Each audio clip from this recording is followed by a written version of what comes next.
Hello, we are here at the Sankofa CPE conference in Chicagoland, and I am here with a very special guest. I have Bishop Vanessa Brown here, who graciously said that she would sit down for an impromptu interview, and Yes. I'm just now meeting her in person. I've seen different things about her on Facebook through a facilitator of this conference, Dr. Danielle Bahuro, and I'm excited that I'm actually sitting down and getting an opportunity to talk to you. I am excited too. Yeah, and here at the Tinderbox podcast, we kind of talked before we started recording. We're talking about bringing information to our communities that we need in that sector. We need to have trusted information. Yes. We need to promote safe spaces where wellness and psychological safety can be promoted.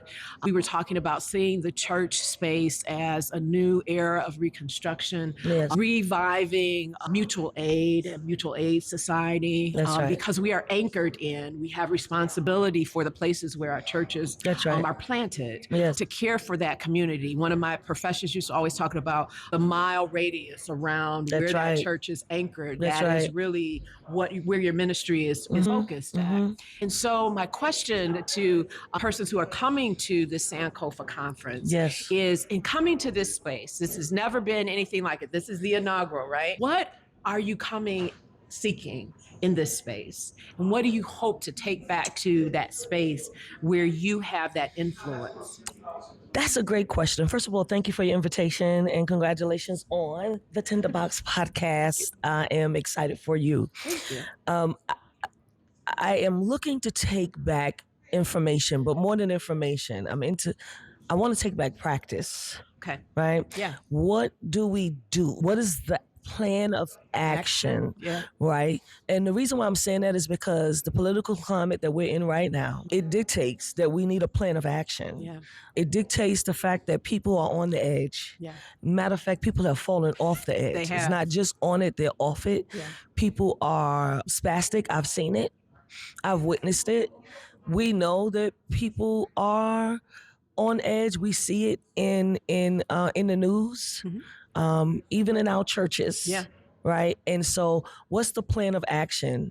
What do we do? Because it is a crisis. It's a mental health crisis, but it's also a patriarchal crisis. Say more It's- about that. It's a crisis of patriarchy first, because that is the root. Okay. Right? When people can kill Black women, whole family, Whole families. kill the wife. Yeah. And we've seen this femicide happening Yes. over the course of weeks. Yes. How do we deal with that? What do we say? We have to come against the root, which is patriarchy, but we also have to deal with the fact that it's this. It's not just one It's thing. just not one thing. Right? Yeah. But the root. Yeah. And we've got to find a way to dismantle patriarchy, but we also have to find a way to deal with the mental health crisis that is ensuing incessantly in these United States. I live in New York City. I shouldn't say that. I passed in New York City, but I am from New York City, born and raised. Sure. When I come off that train at 34th Street, I make a decision not to ride New York City mass transit because I understand the things that are happening, Yeah. even on the train. Yeah. Right? Intentionality to And- keep yourself safe. Intentionality to keep myself safe. Yeah. But I'm also thinking about people are roaming around. Yeah. Right? They're entering our churches. Yes. Right? They're seeking something. What is our approach? How are we going to deal with that piece of it? I want to go even a little further. How do we deal with people that are broken, right? That are hurting, that have church hurt? Yes. How do we deal with, clergy that are bleeding? How do we deal with, people in chaplaincy that are idly sitting by? When I say idly, it's because they're not being used in the ways that they can be used Yeah. in ministry. Yeah. Right? I think that people, and we have a hierarchy of how things go and who's We love able hierarchy, to, right? We love it. But the thing is that I want the person that is the most qualified Yeah. to pay attention to these things. I'm not saying that as a pastor or a bishop that I'm not qualified. I'm saying I'm not the most. You're not the most. And I think that's a really big statement for me to make. Yeah. I do not, I have 2 units of CPE, but I don't have 4 or 5 like I know other folks have. Yeah. Like that's a real work. Yeah. And like we keep putting things on this like up and down scale, like, oh, this is up here, this is up. Like I need CPE people walking with me. You know, and the real deal is, and this I'm gonna say it, I think chaplaincy should be an ordainable call. Say that, please, louder for all I the think folks that to hear. chaplaincy should be an ordainable call. Yes. Because to ordain means what are you going to do? Yes. Right? Yeah. So look, I'm looking to take this information back Okay. in a real way. Yeah. To put into practice. So we are doing some things in the New York, New Jersey area. Okay. We already have CPE. We have people that have taken 4 and 5 units already with Dr. Danny and Sankofa CPE that have been elevated to our pastoral care and counseling in both New York and New Jersey. So they have become pastors over their area. They have the expertise and the skill set to do this work. Yeah. Right? I need that. Yeah, that support, right? I need that support. Like I will say you came to my church. I don't know anything about you, whatever. You need counseling. Well, here's the facts. I'm going to give you to the capacity in which I am able. That part. Yeah. You understand? Yes. And then I can hear. I'm not trying to be, something I'm not. So once I listen to you and then I hear, I can say, you know what, Mishka, thank you so much. I'm so glad to get to know you better. There are some things that are beyond the scope of what I am able to do. That part, yes. And so I'm going to refer you to Dr. Danny because she has this particular skill set and she can take you further. Yeah. I'm also going to suggest to you that you get also a therapist. Yes. Right? So like, I think that we want to do everything. And I don't know where that comes from. I don't either. That we have to do everything. Yeah. I don't want to do everything. No. I never have wanted to do everything. Not at all. I have always believed in a team of people. And there are some people that are more skilled in areas than I am. Yeah. Right? And I believe in taking that information back to people and helping us to build whatever platforms that are necessary to help people. I was just talking to one of the other participants of this conference and talking just about that of a healthy ministry model. Yes. Right? Where the pastor does not have to do or feel that they have to do everything because they're not called to do everything. I'm going to talk a little bit about that in my session. Oh, tell us about your session. My session is called Leading While Bleeding and Healing at the Same Time. It is actually the last plenary session. It's Friday morning. Wow. And I am hoping to help people who are clergy, who are chaplains, who are leading in any way. Because you could be a leader of a nonprofit organization. Yeah. It does not have to be a church, right? You can be a leader of anything, but you're still in pain, you're still hurting, and what that looks like. And I aim to talk from my own personal social location. Awesome. That conversation I can just feel is going to be very rich because there are a lot of people who have not been true to themselves about that pain that's there, right? Yep. Or that they're not satisfied in whatever ministry that they felt that they were pushed towards. That's my word. I'm saying pushed. Or thought that was the only opportunity that they could have to actually do something that was impactful. I think it's also imperative that I say to people who are in any kind of ministry in this way, that it's okay to say, I don't want to do this anymore.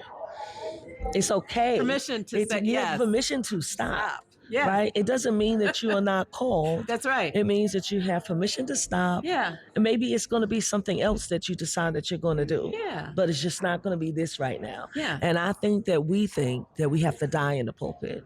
That we have to preach until we die. That we have to serve until, and I don't believe in that. No. I don't think that should be the case. I think that we should be able to move when it's time for us to move into other spaces and places. And maybe I'm going to decide that I'm going to do something else. I'm still going to be helping people. Yeah. I'm just not going to be the pastor. I'm not going to be the bishop. Or I'm not going to be the whatever. Whatever. Right? Yeah. So I remember this conversation is reminding me of when I accepted my call, because in my denomination, again, it was like, well, oh, you want to be a pastor? I was like, no, I don't want to be a pastor. I don't think that's what I'm called to be. I had people telling me directly Really? that oh yeah, so oh, I would get excited. I was like, oh no, I'm not called to be a pastor. Yeah. I have a call. I have a call. And they are very clear about that. And I have a great deal of respect for those kind of people that know I'm not called to this, and I'm not going to make any attempt in any way Yeah. to be a pastor when they know that it's not their calling. Yeah, absolutely. So, and the thing of it was like, well, why are you going through why are you going to seminary? I was like, because I need the education. I need that background. I need that background. I need that foundation. You need that foundation. And to see what comes out of that for That's me. right. Right? That's right. And that's really where I got the inkling that chaplaincy was the thing for me. Yeah. That practical theology of actually going out and doing something and being invited to a space that I actually wasn't supposed to be in, and listening to people. Yes. And hearing their stories. And I was like, and when that clicked for me, it was like, oh, this is the thing. It's a holy call. It's a holy call. It's a sacred ground. Right? And I want people to be able to realize that. Like, I'm a pastor, I'm a bishop, but like I realize that chaplaincy is a holy call. I realize that it is sacred ground. I realize it's not just that, right? Yeah. And I think that for a long time we've put things on a pedestal. Sure. And that's we can change that. Yeah. Right? Yeah. We can change the rubric of something. Yeah. Just because something is one way doesn't mean it has to be that way. That's right. And so maybe the denomination is not going to change, but guess what? I'm going to have my own ministry and I'm going to do something and it's going to produce this kind of change, right? And I can still be attached to this ministry, right? At the same time, with work of my own. And that's also another thing I try to get people to see. Like, okay, work with the denomination, do what you're doing with them, but what also has God called you to do? Yeah. You know, this is not a double vision. It's not separate vision. No. You still respect the vision of this house, but you're going to, God called me to create this, and I'm going to do what God has called me to do. That's right.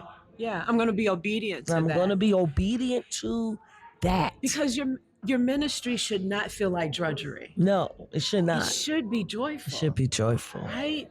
There should be happiness and excitement in being able to do this. There's a song that says, "Oh, be joyful, all you people, and clap your hands." Yes. I believe in that.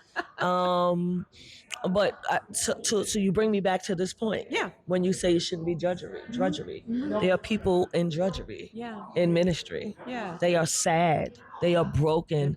They are bleeding. Right. And people don't know. And we got to talk about that. Right. And you mentioned something else again about leaders. And so when you go back, when you leave after these 4 days of being immersed in this space, right, with all of the different sessions, with meeting all the different people, processing and reflecting through all the different things that are being offered, the nugget or nuggets that you take back and carry back to that space where you do ministry, how do you invite other people to catch fire to what you're going to bring back? I love that. I love that question. So I think for me, first of all, there's some people from our church that are actually coming. Nice. Okay. So that's a really good thing. Yeah. But I think the other piece of it is that, you know, I am a all hands on deck kind of a pastor. Okay. I'll bring back what we received, what we've heard, and now I want to hear back from the people. What is it that you think? Because I like to have buy-in. Okay. I don't want to just say this is what we're going to do. Yeah. I want to have buy-in around what it is that we're going to do. And then we talk, and I talk about what it is I feel. They say what they feel, and then we come to a common ground about what we can do together, right? To make sure that it is feasible, right? To make sure that we have capacity, because a lot of times we take on things, and you don't have the capacity for it, right? Because you don't have all hands on deck, right? And so, you know, looking for that idea that's going to spark. You know, sometimes we always look for the idea that's going to bring the money, or the idea that's going to bring the people, right? But I want the idea that's going to bring the transformation. That part, yeah. That's That's what I want. Yeah. And that might be a few people, it may be a lot. Right. I don't know. Right. But that's the idea that I want. Yeah. The idea that's going to spark transformation. If I can get that,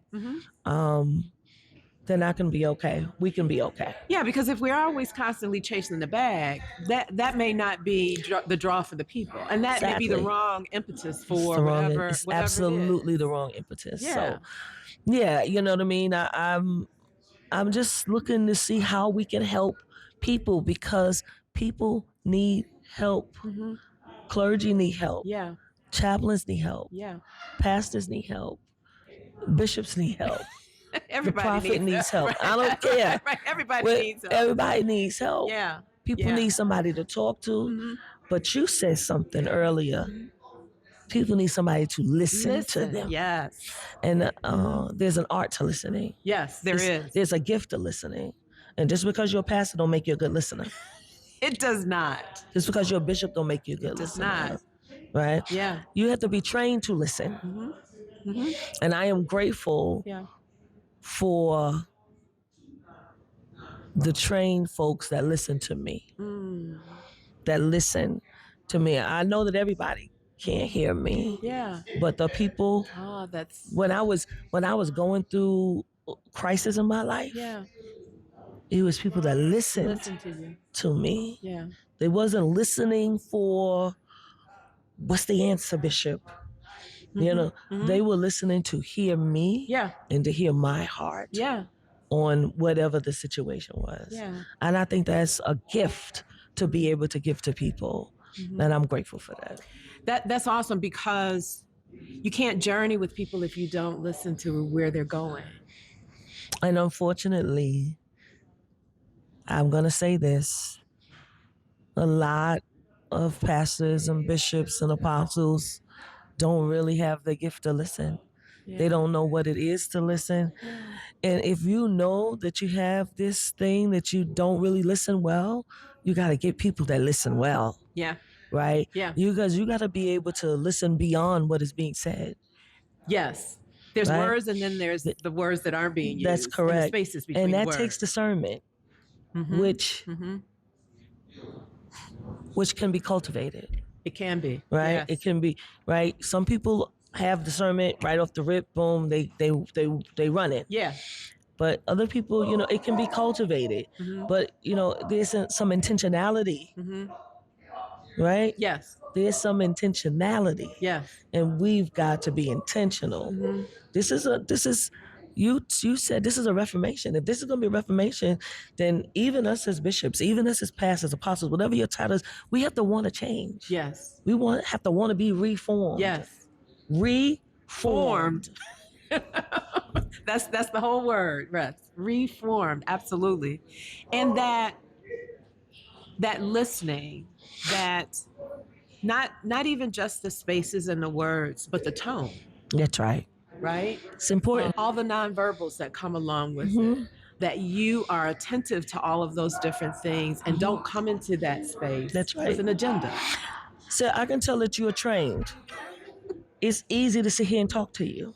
Thank you. Right? Yeah. There's no, I don't feel any, there's just, right? It's just easy. Thank you. Because I'm talking and you're listening and you're talking and I'm listening, but there is no push-pull kind of thing in a conversation. This is my first time meeting you. Yes. And guess what?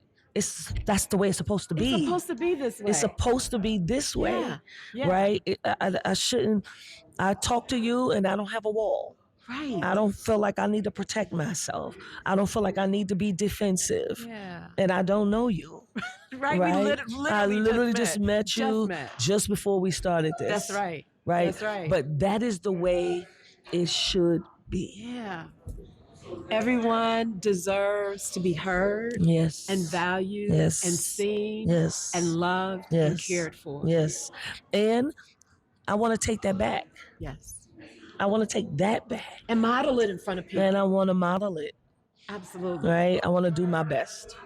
Absolutely. Yeah. Absolutely. Bishop Brown, oh my gosh. I am so happy to have sat down with you and hear Me your too. voice. Likewise. I'm so glad you asked me. Yeah, absolutely. I might come back and be like, "Hey, I need another bite from That's you." okay. All right, now we got it on tape. Right? I will do it. I will. Hey, I will do it. She said she's gonna I do will it. do She it. said she's gonna do it. Yes. I am so excited for your session here, what you're going to offer in that space, to hear you and your perspective, to glean from that knowledge and that wisdom and to soak it in and to see where I'm supposed to take those nuggets. Yeah. And who am I supposed to share those nuggets Absolutely. with? Absolutely. Right? Yes. And to see what happens when we start planting all the seeds out in isolation. Yeah. And what get bursts out of that. Yes. All right. This is what the Tinderbox podcast is all about. We're about educating and bringing resources and having conversation, which we don't sit down and have conversation a lot. That's right. Right? That's right. And so I want to thank Bishop Vanessa Brown for sitting down and recording this session with us on the podcast. I am honored and thrilled to have sat down and had this conversation with you. Likewise. And I offer you blessings and wellness. Same to you. And peace and joy. Thank you and so prosperity. much. I appreciate that. All right. Thank you. All right. Thank you all for listening.